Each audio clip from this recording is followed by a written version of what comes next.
Présent. Monsieur Éric Joule. Présent. Madame Florence Moulet. Présente. Monsieur Laurent Mollet. Présent. Madame Sophie Gaillard. Présente. Madame Magali Bertin. Est excusée à donner pouvoir à Madame Gaëlle Mestri. Madame Séverine Gauguin. Madame Élie Serpier. Présente. Madame Lisa Pimet. Est excusée à donner pouvoir à Monsieur Mathieu Gentès. Madame Isabelle Le Marchand. Présent. Monsieur Jean-Baptiste Marbeau. Présent. Monsieur Philippe Perret. Présent. Madame Christelle Renaud. Pouvoir. Est excusée. Il a donné pouvoir à Monsieur Jean-Baptiste Marbeau. Monsieur Marc-Olivier Ferrand. Présent. Je sollicite un comité volontaire pour assurer le secrétariat de séance. Sylvie Virol, en opposition. Je vais trouver un dossier.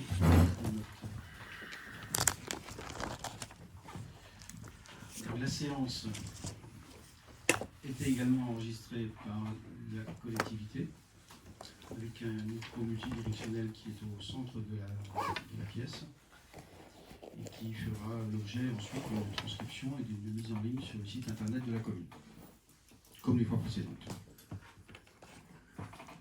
Le premier point de l'ordre du jour porte sur la validation du procès-verbal de la séance du 29 juin. Y a-t-il des remarques ?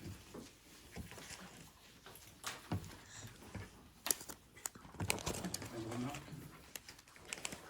Bien, je vous remercie. Donc, je considère que nous validons le procès-verbal de la séance du 29 juin 2022.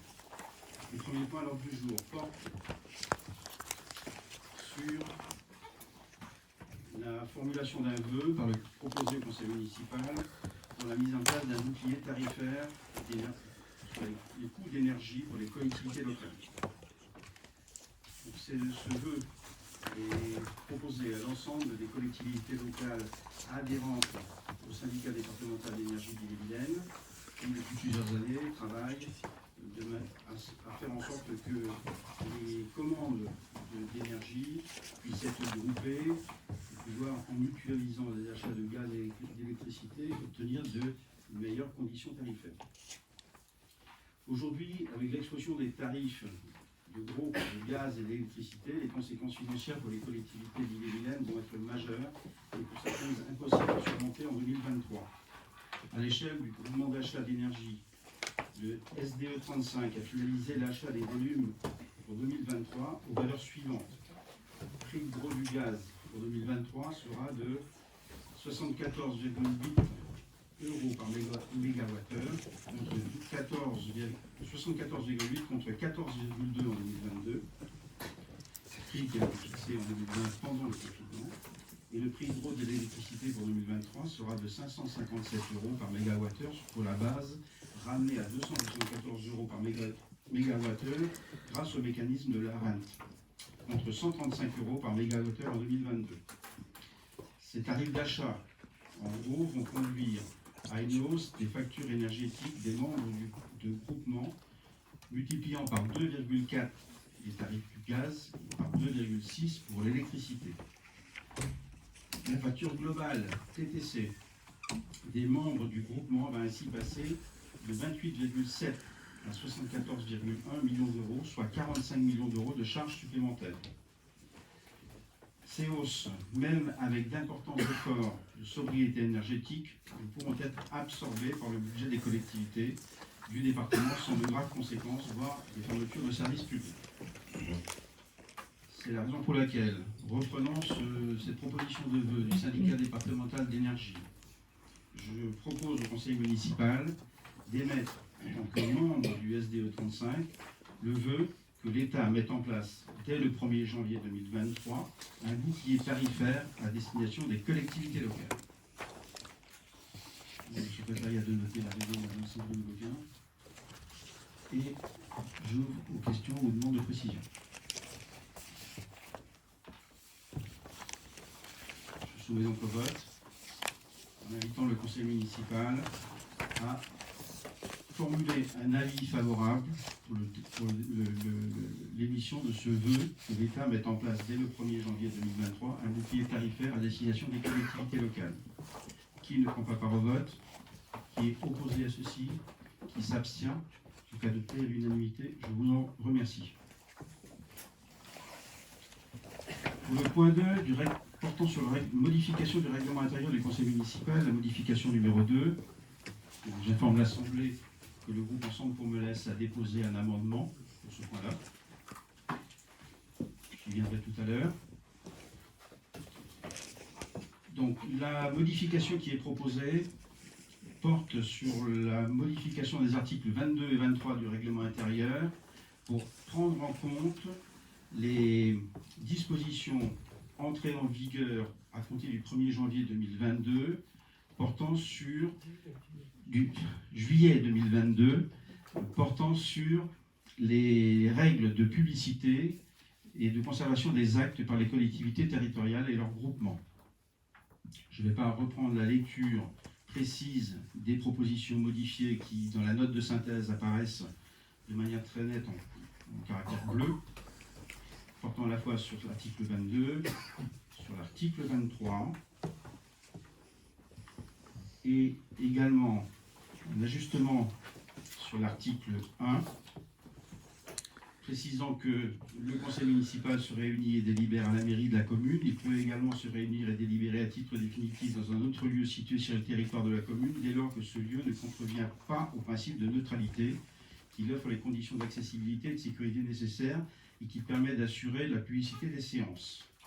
Et de rappeler que la fréquence ainsi que le calendrier des séances pourront être modifiés en cours d'année, que le conseil municipal se réunit au moins une fois par trimestre, et que ce calendrier des séances par semestre peut être adapté en fonction des nécessités. Le conseil municipal se réunit en principe le dernier mercredi de chaque mois pour ce qui concerne notre commune, à 20h, et sauf circonstances exceptionnelles, les séances se tiendront donc en mairie, salle des Siris, où nous sommes ce soir. Voilà ces précisions pour l'article 1. Y a-t-il des demandes de précision sur ce point avant que je fasse faire présenter l'amendement souhaité par le groupe Ensemble pour Melesse? Une remarque particulière. Donc le groupe Ensemble pour Melesse propose un amendement sur l'article 11. Je vais vous laisser le présenter. Oui, en fait, nous proposons, monsieur le maire, un amendement sur la délibération numéro 2, visant à modifier un autre article, qui est l'article 11, sur l'enregistrement des débats. Donc, nous avons proposé une rédaction suivante, afin de rendre accessible au plus grand nombre la vie citoyenne de notre commune et la parfaite connaissance des sujets examinés en conseil municipal. La ville de Melesse procédera à une captation vidéo et audio de la séance du conseil municipal, en assurera la diffusion en direct ainsi que la conservation sur le site internet de la ville. Le reste de l'article est sans changement. Si je peux me permettre, monsieur le maire, de défendre cet argument et cet amendement. Vous l'exposez, vous pourrez le faire argumenter. Vous avez pris la décision de respecter stricto sensus la loi, c'est-à-dire d'avoir désormais un procès verbal qui soit réduit à son strict minimum, ce qui, soit dit en passant, ne me choque pas particulièrement compte tenu de la quantité de travail que nécessite la production d'un tel document. L'esprit qui a animé le législateur lorsqu'il a modifié la loi a été de dire que nous étions désormais au XXIe siècle, dans un monde où il était extrêmement simple, voire facile pour les collectivités locales, de mettre en place une captation vidéo et une captation audio, et surtout d'assurer une retransmission en direct du conseil municipal afin de permettre au plus grand nombre sur le territoire de notre commune, éviter les déplacements peut-être pour ceux qui habitent le plus loin, éviter les soirées ou sorties nocturnes pour ceux qui sont dans la campagne de Melesse et qui pourraient suivre nos débats en direct si vous acceptiez le principe d'avoir une captation vidéo correcte, que nous allons nous essayer de faire, mais avec des moyens qui sont bien évidemment des moyens un peu amateurs, et jumelé avec une captation audio telle que vous l'avez prévu. Nous pensons que ce serait plutôt une solution pour que les Meléciens puissent suivre les débats. Donc on propose que ce soit la commune de Melesse qui prenne en charge cette retransmission vidéo à terme. Bien, des demandes de précision. Comme M. Marvaux a argumenté son amendement, ce qui est tout à fait légitime, je rappelle que la formulation de l'article 11, tel que nous l'avons entériné dans la validation du règlement intérieur du conseil municipal, prévoit qu'il est possible de faire à condition de préélire auparavant, tel que vous l'avez fait ce soir, En complément de ceci, la séance est enregistrée en audio et est mise sans délai en ligne sur le site internet de la commune et donc est accessible également à tout le monde, par ce moyen. Des questions sur ce point particulier avant que je ne soumette à l'approbation? Oui, monsieur Marvaux. Pardon. Non, mais... Est-ce à dire, monsieur le maire, que vous rejetez, vous, l'amendement? Non. Mais comme vous l'avez argumenté, votre amendement, je explique pourquoi cet article 11 est aujourd'hui réalisé tel qu'il est rédigé. Monsieur Melez, levez la main. Ouais. Juste, finalement, bon, je comprends l'intérêt de cet enregistrement. Comme M. Marvaux l'indiquait, il y a une idée qu'ils ont leurs propres moyens d'enregistrement. Il avoue lui-même que ce n'est pas forcément le meilleur type de retransmission. Et a-t-on estimé finalement la difficulté technique qu'on pourrait avoir à avoir une qualité d'enregistrement correcte à l'échelle de la mairie? Avant de prendre une décision, c'est est-ce qu'on est donc capable correctement? Chacun son tour. Madame Destry. La question qui se pose aussi, c'est est-ce qu'on en fait la règle absolue en l'inscrivant au règlement du conseil municipal, ou est-ce qu'on en fait une possibilité qui ne nous oblige pas à s'y tenir en cas de difficulté technique, en cas de problème ponctuel? Le fait de l'inscrire au règlement intérieur nous oblige à un résultat qui serait une captation audio retransmissible et archivable. C'est juste ça, c'est pas le principe, c'est l'obligation qui me gêne. Madame Marzin. Oui, pour rebondir sur ce que disait M. Molez, l'amendement qui doit être validé ou pas ne peut pas l'être ce soir, de mon point de vue, sans effectivement, au préalable, étudier la faisabilité des locaux et des moyens techniques. Donc, pour ma part, je ne validerai pas cet amendement. D'autres questions? Monsieur Marvaux.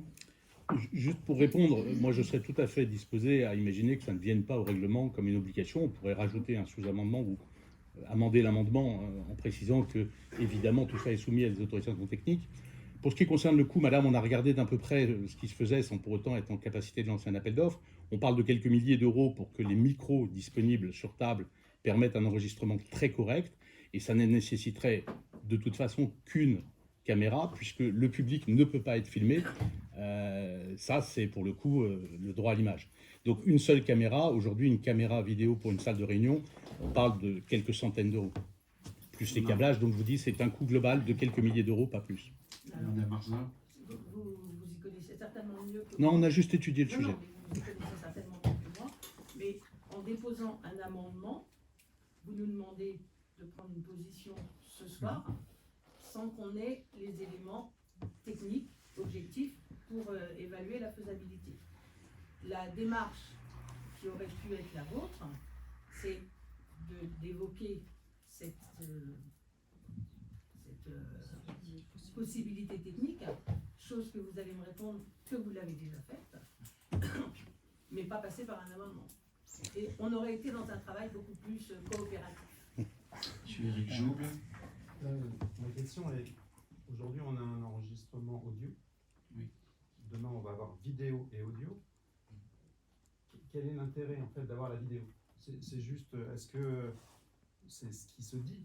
Plus, c'est quoi? C'est voir les expressions des personnes. Je ne comprends pas l'intérêt. Si on n'avait pas eu d'audio, effectivement, c'est une bonne idée. Mais quelle est la différence entre cet audio et cette vidéo? Monsieur Marvaux. Toutes les assemblées, toutes, le conseil départemental, le conseil régional, diffusent en direct. Le conseil départemental, c'est bien. Alors, c'est le dernier, pardonnez-moi, c'est le dernier de France qui ne doit pas diffuser en direct. La question, elle est de savoir, de toute façon... Mais non, mais oui, mais vous êtes le dernier. Mais peu importe. De toute façon, pour répondre à votre question, nous allons, nous, désormais, procéder à une captation vidéo et nous retransmettrons en direct cette captation vidéo. Nous considérons qu'il est plus sage, plus raisonnable, que les choses soient faites avec une qualité professionnelle, de telle façon à ce que la transparence de nos débats soit totale. Je ne sais pas si vous avez eu des retours de gens qui ont écouté les séquences. il est plus compliqué d'écouter la séance que de pouvoir avoir le sentiment d'y participer à travers l'image. Voilà, c'est ce que disent les gens qui regardent le conseil municipal dans différentes communes, et c'est ce que je suppose un certain nombre de Molésiens seraient prêts à faire. Mais vous pouvez rejeter cet amendement, on s'y attend, je ne vous le cache pas. Madame Mestri. Juste pour l'information de tous, alors désolé monsieur Margot de vous contredire, mais bon, c'est pas grave en fait. Les séances ne sont pas filmées au département, elles sont enregistrées et on peut retrouver en faisant sur le site internet, on peut noter, on peut demander à entendre les propos de tel ou tel conseiller départemental. Ces interventions peuvent être recaptées ensuite. Mais il n'y a pas de vidéo pour l'instant. Juste Monsieur pour répondre, Les séances sont publiques, si vous voulez y aller, c'est demain. pour répondre juste à monsieur Margot, ce qui me dérange plus, c'est de dépenser de l'argent pour faire de la vidéo. Vous voyez ce que je veux dire? Alors qu'on a déjà de l'audio. Si maintenant c'est pour faire un spectacle pour les Molésiens, bon, ok, peut-être, et je trouve dommage qu'on mette cet argent dans une caméra, parce que, vous n'êtes pas d'accord, monsieur, mais c'est mon avis, je trouve dommage qu'on dépense de l'argent là-dessus. Voilà. Bien. Excusez-moi, c'est mon côté peut-être Alain, mais j'ai pas envie de dépenser de l'argent. La démocratie n'a pas de prix, mais bon, là, vous venez de lui mettre un tarif. Madame c'est pas grave. Valette, s'il vous plaît. Et par ailleurs, dans la période où il faut faire des économies d'énergie et de la sobriété numérique, je pense que la vidéo n'est peut-être Très bien. pas judicieuse. Très bien. Bien. Je pense que si, Madame Loret. Pas d'autres interventions. Je soumets donc l'amendement au vote, c'est-à-dire j'invite les membres du conseil municipal à voter pour ou contre la prise en compte de cet amendement. C'est clair comme le vote que je demande? On est là. Je pose la question au conseil municipal pour ou contre la prise en compte de cet amendement en l'état, tel qu'il est proposé ce soir. Ceux qui sont pour, 1, 2, 3, 4. Plus un pouvoir, 5, monsieur le maire. Plus un pouvoir. Ceux qui s'abstiennent, 1, 2, 3. Ceux qui sont contre. Les démocrates. L'amendement est donc rejeté. Je propose maintenant de mettre au vote les modifications au règlement intérieur telles que je les ai présentées et telles qu'ils ont été présentées et figurent à la note de synthèse que vous avez tous reçue. Monsieur Marlot. Juste une explication de vote, monsieur. Donc nous nous abstiendrons sur le vote de cette délibération compte tenu du refus sur l'amendement. Voilà, c'est juste une explication de vote. Je mets donc au vote la modification du règlement intérieur telle que je l'ai présentée et telle qu'elle était inscrite à la note de synthèse que nous avons tous reçue. Qui ne prend pas part à ce vote? Qui est contre ces modifications? Qui s'abstient de cette modification? 5. Donc cette modification numéro 2 du règlement intérieur du conseil municipal est approuvée. Le point numéro 3 de l'ordre du jour porte sur un appel à projet du conseil régional de valorisation et restauration alliant patrimoine naturel et culturel, avec la proposition de la candidature de la commune et du demande de subvention. Je donne la parole à Madame Sophie Lorient-Télévision. La région Bretagne désireuse de susciter et aider les projets de connaissance, de restauration et ou de valorisation alliant les thématiques liées à l'eau, la biodiversité, les patrimoines matériels et ou immatériels, s'est adressé aux collectivités territoriales, aux associations et aux opérateurs du tourisme au travers d'un appel à projet valorisation et restauration alliant patrimoine naturel et culturel du 10 mai au 10 septembre 2022. Cet appel à projet comporte un important volet mobilisation citoyenne et action participative, ainsi qu'un volet partenariat entre acteurs de l'environnement et du patrimoine, de la culture et du tourisme. La ville de Melesse a répondu à cet appel à projet en déposant un dossier de candidature le 9 septembre 2022. Le projet concerne... C'est poli. Alors, le projet concerne le lavoir de Melesse, réhabilitation d'un patrimoine culturel et écologique. Il s'agit du lavoir de la Basse-Forge, rue de Chevenier. Les objectifs du projet sont les suivants.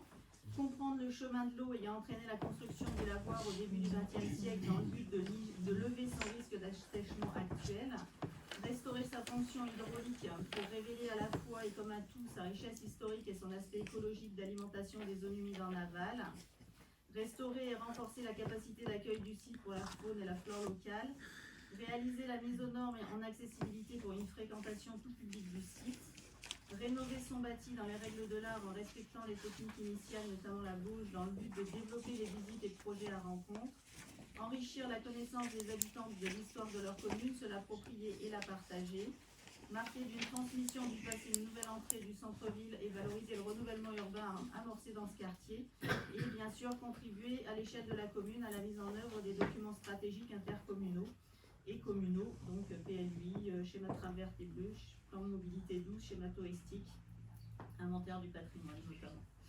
Vous avez le plan de financement, donc on a un budget total de 100 900 euros, qui est détaillé donc en salaire y compris bénévolat, études, prestations de services, travaux, achats matériels et fournitures, avec une demande de subvention à la région Bretagne de 50%, soit 50 740 euros. 15% d'autres subventions possibles à 14 800 euros et un autofinancement à 35 360 euros.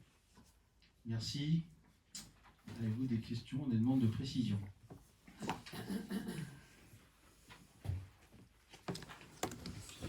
Bien. Je soumets donc au vote du conseil municipal que j'invite à approuver la candidature de la ville de Melesse à l'appel à projet du conseil régional de Bretagne selon les conditions que Mme Le Drian vient de nous préciser, vous rappeler, à approuver le plan de financement qui a été présenté et m'autoriser à signer tout le document relatif à ce dossier. Qui ne prend pas part à ce vote?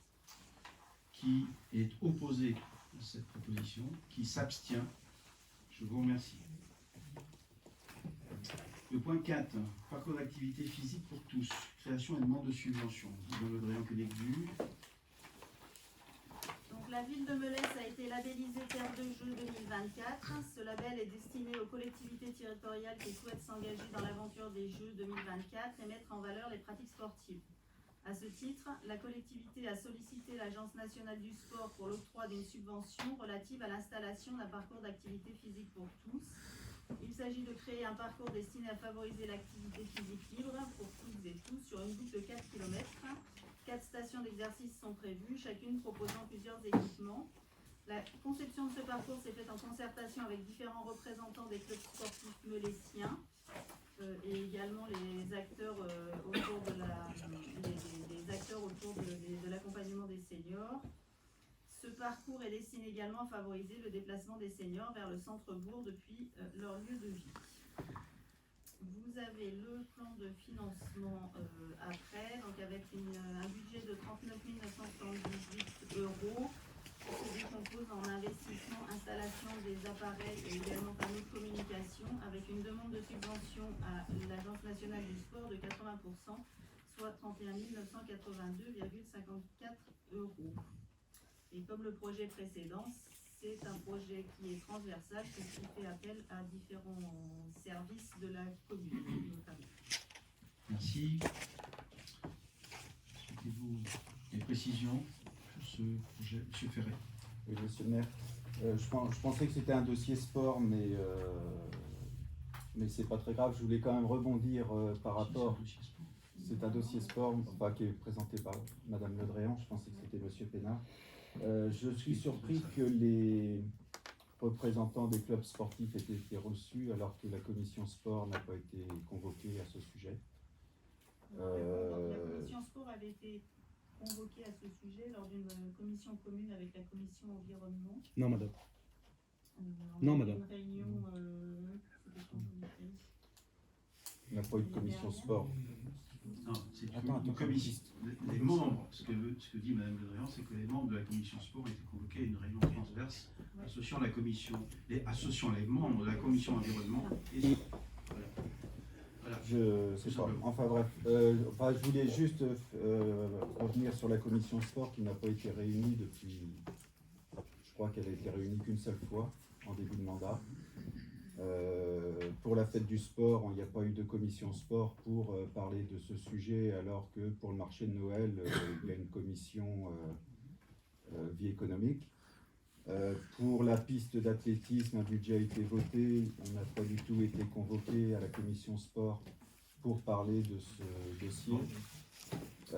Donc, monsieur le maire, je souhaiterais, si je peux terminer, je souhaiterais que vous puissiez convoquer une commission sport dans les plus brefs délais avant la fin de l'année, de manière à pouvoir étudier tous les dossiers liés au monde sportif, tant au nom des associations qu'au nom des infrastructures, pour parler un petit peu du domaine sportif sur la vie de la commune. On n'a aucune information depuis plus de 2 ans et on est en droit de savoir.